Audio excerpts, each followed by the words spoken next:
বাংলার মামাটি মানুষের সরকারের মাননীয় মুখ্যমন্ত্রী মমতা ব্যানার্জিকে অশেষ ধন্যবাদ জানাই।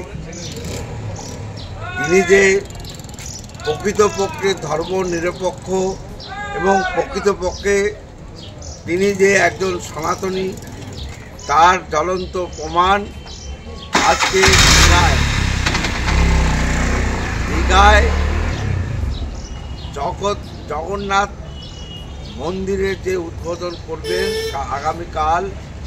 আজকে যজ্ঞ চলছে এবং আমরা ভারতীয় জনতা পার্টির মতো শুধুমাত্র ভোট নেওয়ার জন্যে সনাতনী করি না, শুভেন্দু অধিকারীর মতো পাগল হয়ে যাই না।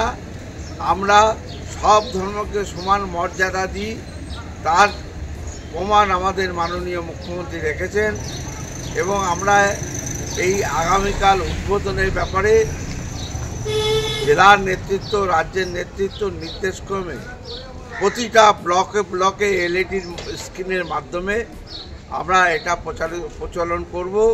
সমস্ত মানুষ যাতে কালকের এই জগন্নাথ মন্দিরের উদ্বোধন সরাসরি দেখতে পায় তার ব্যবস্থা করব।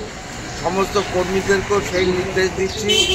আমরা বর্তমানে আবার বাংলার সমস্ত মানুষ মেকি সনাতনী বিজেপিদের নয়, প্রকৃত সনাতনী ধর্মনিরপেক্ষ মাননীয় মুখ্যমন্ত্রীর পাশে সদা সর্বদা আছে।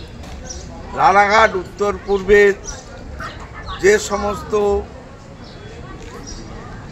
জগন্নাথ ঠাকুর প্রেমী বা সনাতন প্রেমী গোবিন্দ সাধুরা আছে, তাদের সবাইকে সম্মিলিত হয়ে এই অনুষ্ঠানে অংশগ্রহণ করার জন্য আমি অনুরোধ করছি।